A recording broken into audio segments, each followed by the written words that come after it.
Not only is it heartless, but it's also really poor government. I nearly had a nervous breakdown because it stressed me so badly.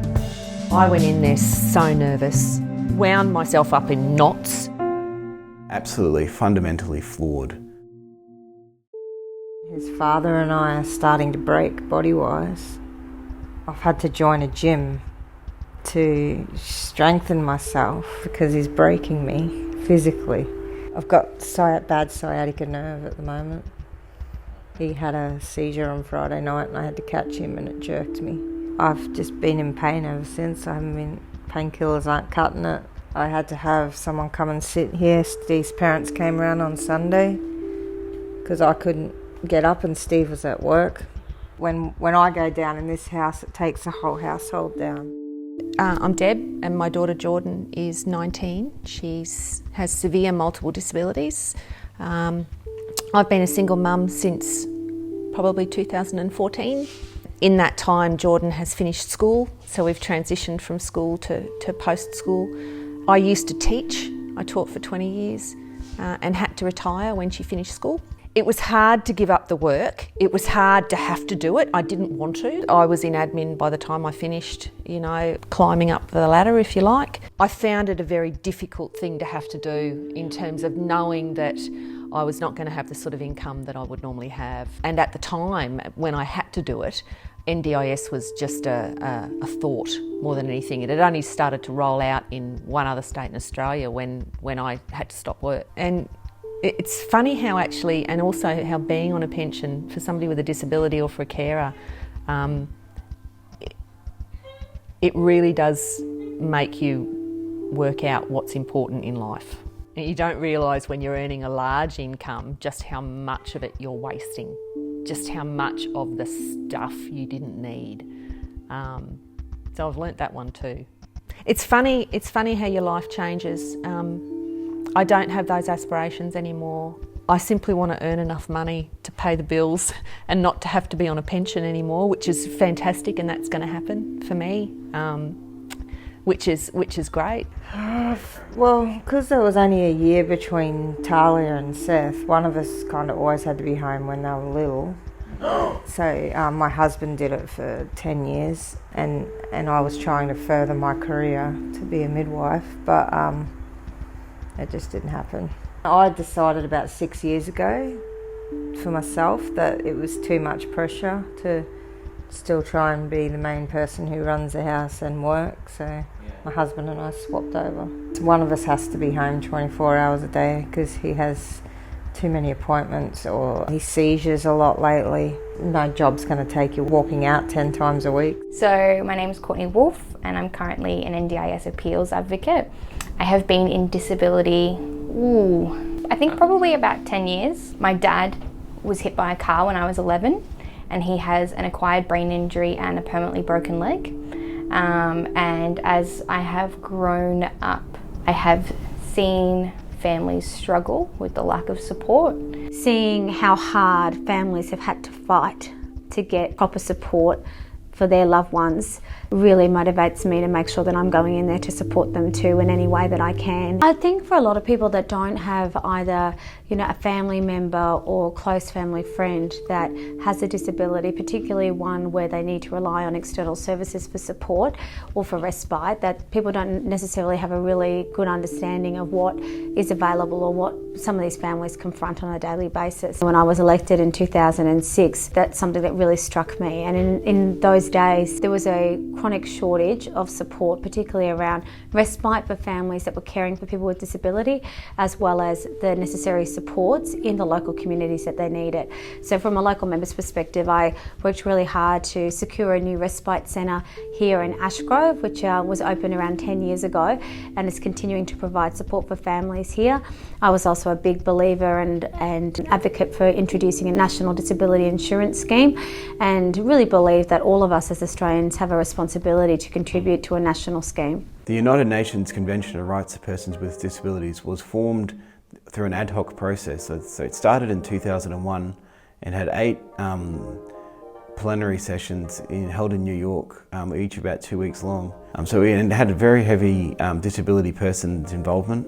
So a lot of disability person organisations in Australia was very well represented. There's probably about 8-10 countries that are really active, and we're in that top group. Prior to the CRPD, there was 3 other specifics. So you had one for race, one for gender, and one for children. There was this gap, and the reason I suppose there has been seen as to be a gap is in a lot of parts of the world, you've got some pretty serious violations, abuse, lack of right to work, so they weren't getting insurance, weren't able to get loans, weren't able to vote.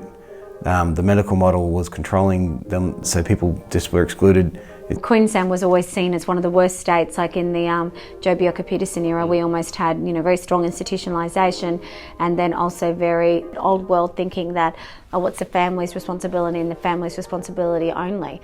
All of us as citizens in a society have a responsibility to ensure that where there are barriers for people to participate, then we should break down those barriers. One of the things in the convention, and a very fundamental notion, is it's paradigm shifting. It takes the power away from the state, away from the hospitals, away from the industry that was making lots of money from disabling people, and to people with disabilities themselves. So it's an empowerment model, and you can see even in the Article 12 around when it talks about legal capacity, you have a supported decision making. So everyone with disabilities has the right to make decisions and control their own destiny, and that's one of the things that is really firm there. Prime Minister Julia Gillard has introduced the National Disability Insurance Scheme legislation this morning, about an hour ago. When they started talking about what was then the Disability Services Act, it really wasn't until the NDIS was put into for trial start in 2013 that you started to go, oh, hang on, this might be a thing. My dad had been on the Register of Need for 15 years, not ever receiving any support, anything like that. And yeah, it was kind of like, oh, this is so exciting, there's going to be this massive change, Queenslanders are going to get what Victorians get because, Victoria has such a different system. And it was really exciting to think to be a part of that change and to be a part of, doing good things. That hasn't really occurred as you would have thought. I was stressing. I didn't even want to look at it. Steve showed me a price guide, and they were saying, think about it, what do you want? And every time I picked up a book, I just put it down again. I didn't want to deal with it. But I knew I'm quite an organised parent, so as it got closer, I had myself a lot more organised. I went to a few NDIS pre-planning meetings and just listened to people talk and wrote down ideas. Back at the beginning of 2018, I had been thinking about what I was going to do when NDIS came in and all that sort of stuff, and I made the decision 6 months before it rolled out here, and I said to myself, this is my opportunity to make life better for me and for my daughter, and to be able to do the things I want to do as well as make life really livable for her. And so I started going to every course I could get my hands on, every workshop I could get my hands on, and for the first time in years I actually borrowed money from my mother and to pay for a trip down to Adelaide to work with some people down there for a week. And when I came back thinking, good, I can do this. But the majority of people out there can't access that. There is no funding to help people get onto NDIS at the beginning. The only time you can actually get the assistance is once you have the plan. So doing that work, all of the preparation and lead up to a first meeting or a first planning meeting is huge for all families, for all people with disabilities, and the majority of people out there have no help whatsoever. I spent 6 months writing statements, doing budgets, looking at what her care would cost me or would cost the NDIS, if you like. I wrote her participant statement, which was very long and involved. I wrote my own carer statement. Luckily, I had access to some good allied health professionals at the time, and I was able to get them to come out and go through all of her equipment with me and look at assistive technology and what did I need and what did we need to update and do all of that sort of thing. But it took 6 months of preparation to be able to effectively walk into a meeting and know that I had all the information at my fingertips. Something that a lot of people are struggling with is the money it costs to actually have assessments and reports written by health professionals, because there are some disabilities that require very specific diagnoses or assessments or reports, like autism. And the NDIS changed the requirement just as they started to roll out to a different assessment profile than the majority of people had ever had before. And there were some people, it could cost them thousands to actually access a neurologist or a clinical psychologist to actually have these assessments done. And people who are living in poverty on carers payment or disability support pension, they don't have that sort of money. The partners have community development teams, and they're, you know, the ones that are tasked with that messaging of supporting the families to understand how the NDIS works and how to get into it and all that type of stuff. But they're employed by the agency. They can only go so far. They have to stay within their lines of, you know, what they can and can't say. Whereas I have no issue with saying to someone, that's a terrible report. That's the report that your psychiatrist has written. It's not going to help you. Here's a whole bunch of resources from all these different advocacy and primary health networks and all this type of stuff. Take that back to him, get him to have a read of the language, get him to have a read of how everything's written, and get him to try again. It's so bad, and it's one of the reasons isn't that they don't want to communicate, but they don't know what they're doing. A good example is the tax city subsidy scheme was run by the states, the state governments all around Australia, different ones, and now some of them are saying the federal should take over, and the federal are saying, no, we don't want to take over, you pay. And they're both saying, giving the message that the other party should be paying. Sure, there's a scheme in place and people should follow what the scheme says, but in terms of a message, it's awfully confusing who should I go to now?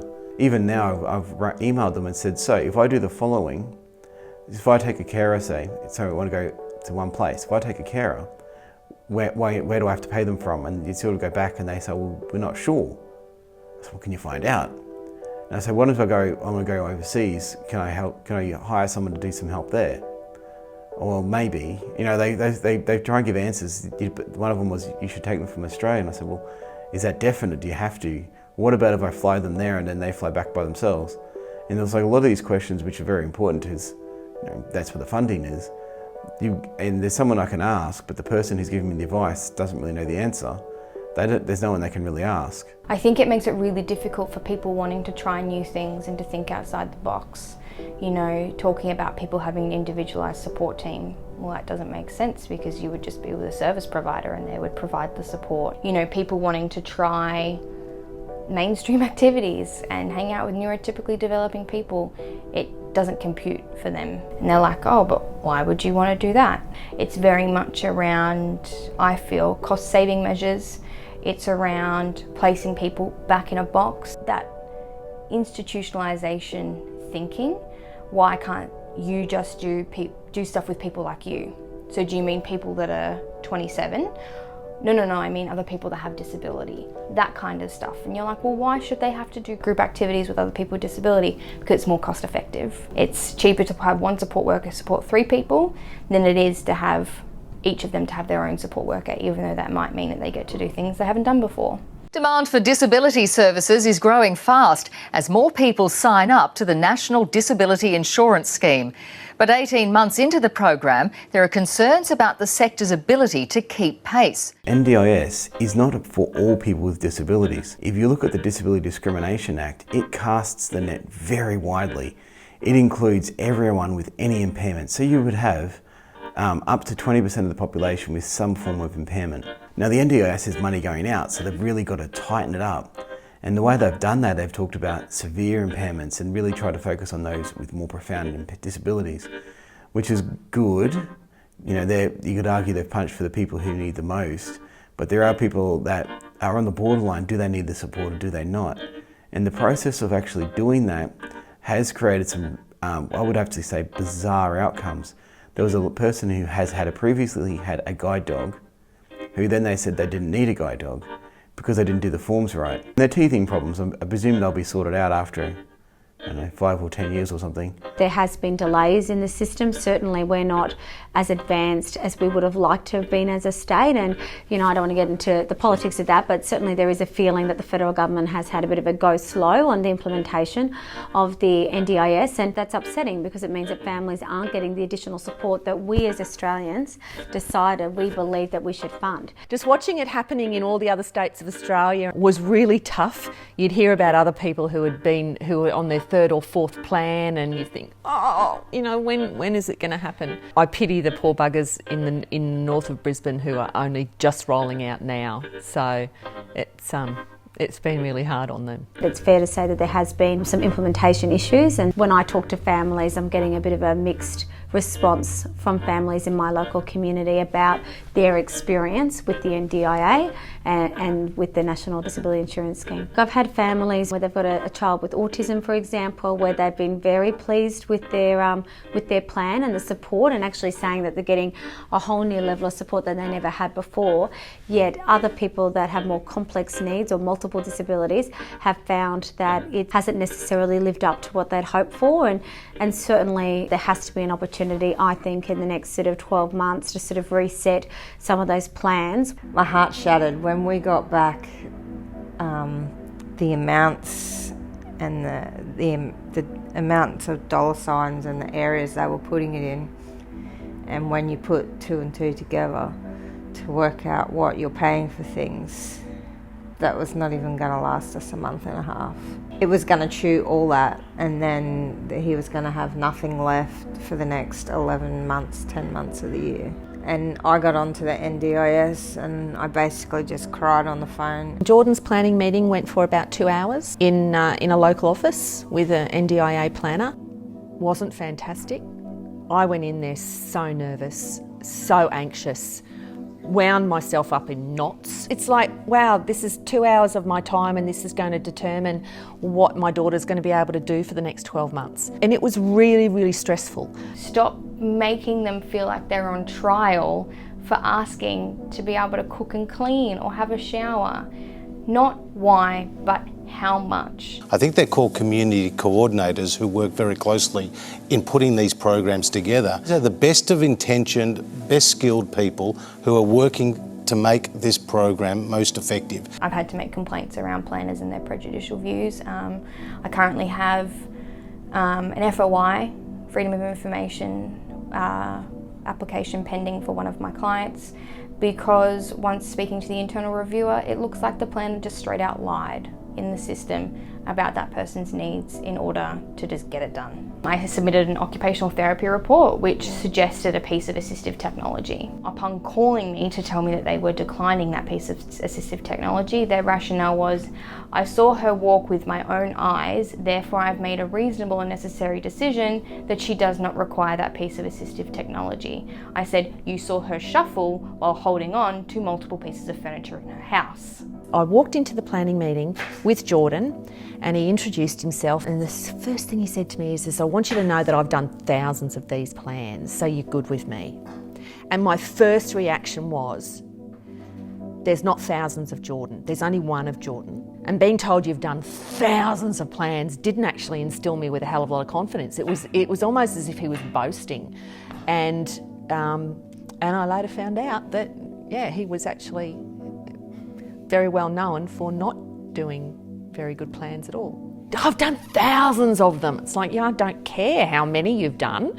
You know, have you actually taken the time to sit down and work out who my daughter is and what she needs and all of that sort of thing? If I was to purchase in-home supports or support worker time, it gave me enough for about 30 hours a week. But that's really only, if you take that over 5 days, that's really only about 6 hours a day. It takes 2 hours to actually get her up into her chair, fed, bathed, dressed in the morning. I sat down and looked at the amount that I was given, maybe 6 hours a day, and went, this is not going to work. Complaints about the scheme have reached record levels, with over 4,000 in the first 3 months of this year. 4,001 if you count the NDIS complaints officer complaining about the number of complaints. The scheme had the potential to send the country broke. Some participants complain it is a nightmare Already in its launch phase, there are signs that costs are blowing out. Fearing he had no reasonable future,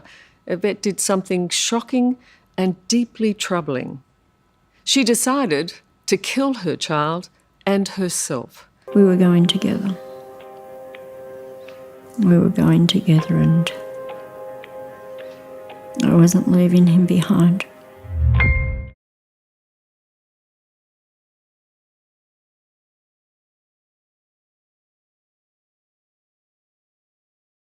There's nothing more distressing than seeing parents walk through your door that really don't feel that they can care for their child anymore. I can't even begin to explain what the emotional consequences are.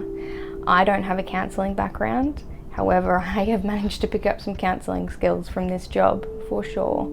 I don't think, I'm just having a quick think about the current files I've got on hand. I don't think any of them have not cried. At some point or another, whether it's on the phone or whether it's face to face, there have been tears, and they're not tears of joy. It's really confronting and it's a lot, and sometimes you have to take a mental health day because it's getting too much. You know, you are trying your hardest, but you are hitting brick walls, and all the people around you are crumbling, and they're so sad and they're so upset, and there's nothing you can do to make it better. They're really good here though, you know, we have employee assistance counselling programs and stuff like that, but families don't necessarily have access to that. They don't necessarily have access to psychological support counselling. They definitely don't have access to the additional services they're requesting while they wait for that outcome. So they're just stuck there. They see things that with Seth that you shouldn't have to see your brother go through. Steve and I both become more low tolerance, more easily frustrated. So then they get yelled at for something that's not really their fault. It's just because the stress levels are too high. And they miss out on things because we don't have 2 jobs, so we can't give them everything they need. That's why I'm such a passionate believer in respite, because respite actually gives the opportunity for families to be families. For me, locally, not having good quality, safe respite services locally meant that families were falling apart and people weren't getting the care that they deserve and need. That was certainly why, for me, it was so important that we were able to secure a good quality respite centre here locally. As I said, it keeps families together, and more importantly, it ensures people with a disability have dignity and can stay with their family. Mr. Frydenberg, why are you banking money allocated to the NDIS to engineer a surplus just before an election? A hospital spend by about $1.9 billion. So just as Josh, on the NDIS, I'm going to interrupt less you. money, I'm going to interrupt you to go back to the questioner. And that will grow to $460,000. Okay, did you use the underspend to help your budget deficit issue? Well, like I said,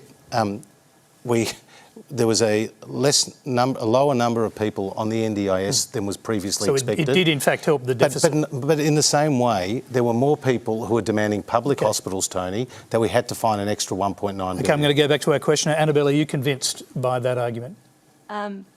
With all due respect, Mr. Frydenberg, no. I am furious about the surplus because if we know the scheme's not working, both the Coalition and the Labor government have spoken about the fact that the NDIS is not working.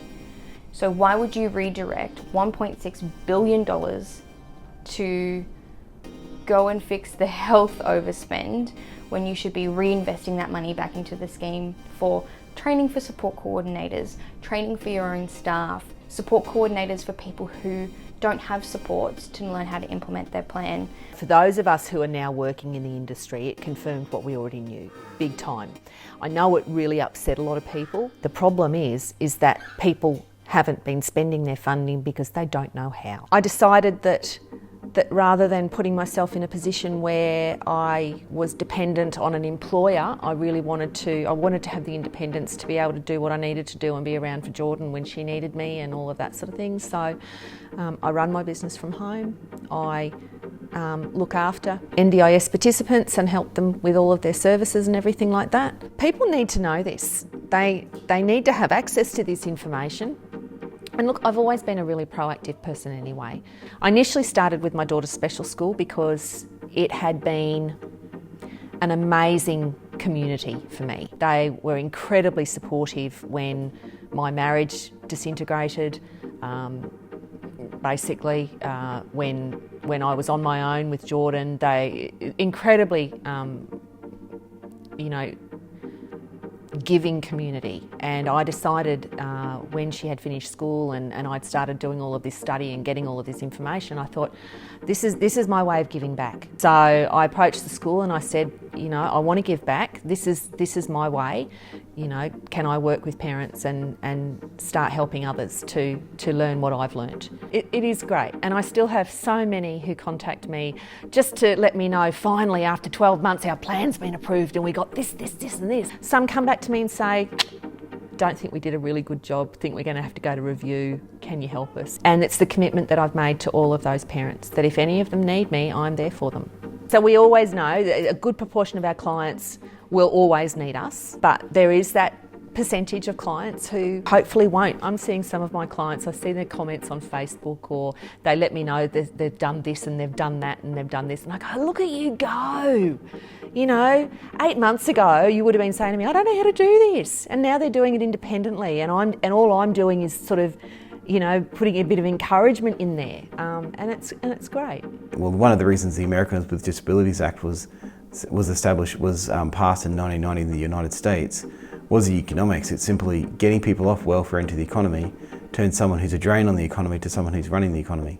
The NDIS, while it started with the United Nations and Julia Gillard and all of that sort of stuff 10 years ago, the fact is that if only a very small percentage of participants were able to return to work because of the help that they were getting through NDIS, there will be a return on investment, because there will be additional people in the workforce paying taxes, contributing to the economy, doing all of that. Now that their plan is sorted, we get more help now.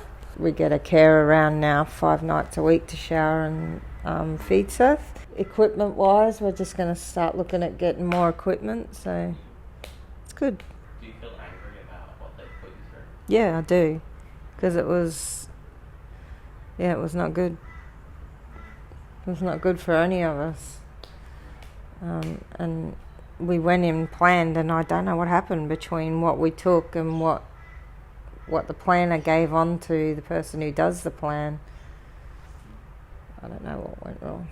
So I think there's a problem where people want the help and can't find it. I went onto the NDIS website to try and find a particular position and look for someone to help find help, and I was like, the system, there was like an Excel, almost like a PDF of 150 pages.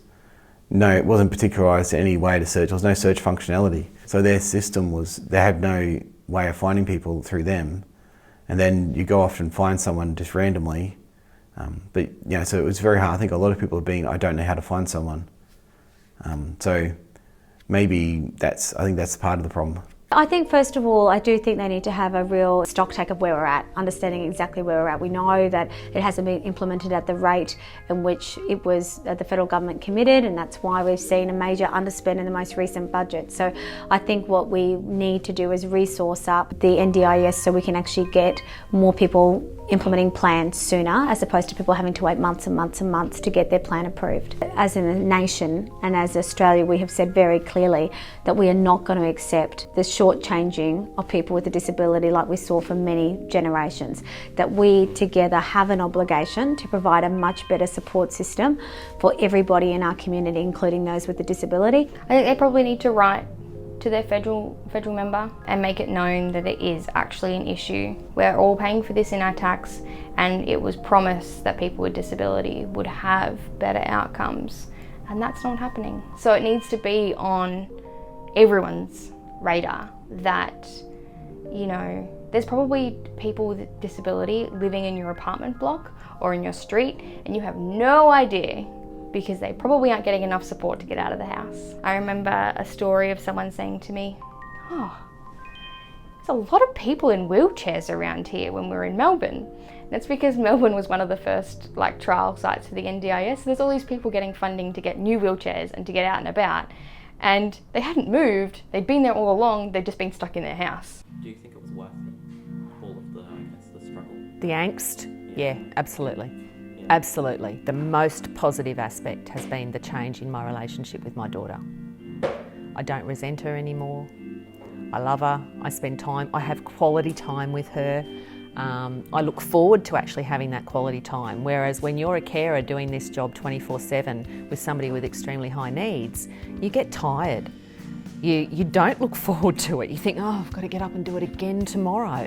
And it's damaging to anybody's relationship. I work all day, I help people, I'm contributing, and at the end of the day I get to sit down with my daughter for half an hour like most parents would with a teenager and give her some time and then have a quality day once or twice a week. And that's really important. I really hope that, in 5 years' time we are looking back at a new way that we are providing more support for people with a disability. We get so much more out of life when we support people with disability or with mental illness. That's a responsibility on all of our shoulders, and we benefit when we create an environment where they can participate better. What I accept is that the system whereby she had to use the phone rather than have people being able to sit down with her and go through the planning process was not the right way that we should go about this. But she never even got a reply. She made a call and didn't even get a reply. And as the judge said, based on that, she decided, no hope. I'm going to kill my child and myself. Simply not good enough. If there are phone calls and it's all based on phone calls, the system isn't going to work. We need to be able to sit down with people. We need to have proper planning in place. We need to be able to talk to them about what their hopes are, what their fears are, and those changes have been put in place. Are you talking about a couple of years' time? Are you talking about next month, next year? When are you talking about? Because I appreciate this is massive, but these are people who need help right now.